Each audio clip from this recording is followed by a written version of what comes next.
The other day I posted a community poll on my channel, asking people which Fallout main game opening they thought was best. I was going to ask about all the games, but YouTube polls don't let you pick that many options, so I figured the main games would be a simple solution.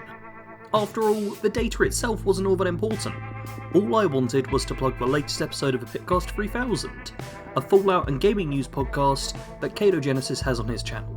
In the most recent episode, we discussed which opening hours and cinematics we thought did the best job across the entire Fallout franchise, and it was a fun little discussion. My hope was that a few of the people who voted in the poll would click the link and listen to the podcast. What happened instead was this. Where FND? But New Vegas is a mainline game. Damn, Vegas isn't an option. It's not an option, but I still choose Vegas. Well, obviously you didn't include New Vegas, because it would have a majority. Yep, people were genuinely confused as to why Fallout New Vegas wasn't in this poll. So I decided to put together another poll with most of the spin-off games on it, in order to give the New Vegas stand something to click on. But this of course led to the question, so how is Fallout New Vegas a spin-off? Which is what I'm going to talk about in this video. And to properly discuss this, we first need to go over some of the misconceptions regarding the difference between main titles and spin-off titles.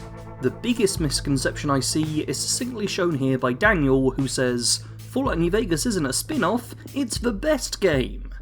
So here we have the thought process of good equals main, bad equals spin-off, which simply isn't how the categories work.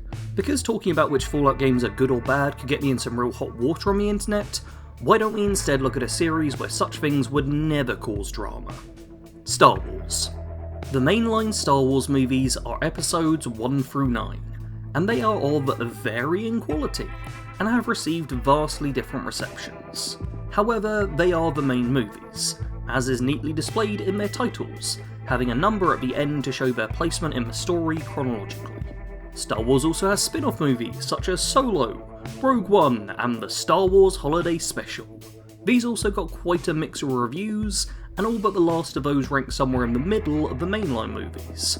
If the main and spin-off categories were determined by getting an acceptable rating, then the main movies would be missing episodes 1, 2 and 9, but include Rogue One and Solo. While this mixing around could be good for a grouping of Star Wars films you personally enjoy, it wouldn't make sense in the narrative of the main movies, where you'd miss a bunch of backstory given in the first two, and whatever happens in The Rise of Skywalker. I haven't watched the modern films. But if we now go back to the Fallout franchise, we can see how classing off of overall perceived quality would give games that nobody would likely class as a main Fallout game entry into that category. Fallout Shelter is a mobile game where you build rooms in a vault. It's fine honestly, back when I had a smartphone I played it and it's a good way to pass some time while waiting for a bus. But Metacritic gave it a passing grade. So if we go by ratings, then Shelter is a main Fallout game. And I'm guessing that would feel wrong to a fair few of you. Some will argue at this point that it may have got an alright review score, but they think it sucks so it's not a main Fallout game to them, but then we just get to the point where the main games are whichever ones you like, and the spin-off games are the ones you don't like.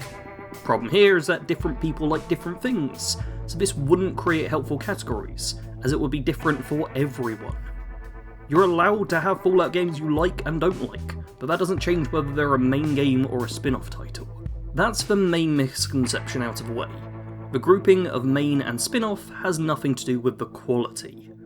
However, it's also got nothing to do with how they look and play. A lot of people thought New Vegas should be included in the main games poll, so let's pencil it into that category, and then put in the other games that play in the same sort of first/third person open world way. Obviously, we'd include Fallout 3, then there's Fallout 4, which has a bit of modernisation, but is still that same type of gameplay. And then of course there's 76, which has near identical gameplay to 4. And that's all of them. We've got a set of 4 main Fallout games again, except we've ended up getting rid of Fallout 1 and 2 and replacing them with New Vegas and 76. Those first 2 Fallout games were isometric RPGs, so they wouldn't fit in here. But obviously the first Fallout game has to be a main Fallout game, so this grouping clearly doesn't work. Let's go on to another argument, and the first one that does hold a little bit of water. The main Fallout games are the ones which are canon. For those not familiar, canon means that the events within the game are considered as having happened within the overall lore of a franchise. whereas the non-canon games would be treated in a way that was best put by Biggie Smalls in his first verse of Juicy, that being, it was all a dream. Looking at the games which are seen to be canon, we have Fallout 1, 2, 3, 4, New Vegas, and 76. And you know what? That list doesn't seem too bad. But canon in Fallout can be a tricky thing. While Fallout Tactics is technically considered non-canon, the Midwestern Brotherhood of Steel from that game do get referenced in Fallout 3. Then there's the Jet example everyone loves to bring up, where Myron from Fallout 2 is first credited as having created the chem, but then Fallout 4 has it show up in pre-war areas. Does this mean Fallout 2 is no longer canon? Does it mean 4 isn't canon? Does it mean that you could easily say that Myron was lying, or that the two types of jet are different and just share the same name, or any one of the number of perfectly acceptable solutions to this issue? There is plenty to argue about when it comes to the lore of the Fallout games, and even official statements on what is and isn't canon rarely prove helpful.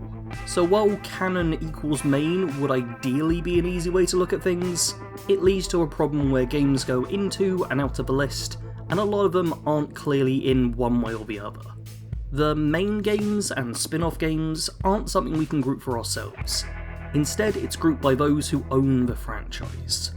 They are the ones who choose how to name the games, and there's a pretty straightforward pattern to the naming of the main ones. Fallout 1, Fallout 2, Fallout 3, Fallout 4. One day we will get another main Fallout game, and that will be Fallout 5. If you're looking for a definition for the main Fallout games, I'd love to just be able to say Fallout and then a number on the end, but that's somewhat spoilt by 76. So instead, here is the somewhat more complicated way of telling if a Fallout game is a main one. The title will contain the word Fallout, followed by an integer of n plus 1, where n is the number in the title of the previous main Fallout game, beginning with Fallout 1. There you go! Totally didn't waste my time getting an A-level in maths. This is a formula that should work fine for the next 70 main Fallout games, and potentially infinite spin-off titles. There we have the groupings. The main Fallout games are 1, 2, 3 and 4, and all of the rest are side ones, which is neither a positive or a negative. Now that's out of the way, listen to the podcast, and watch the rest of my videos. Sarge out.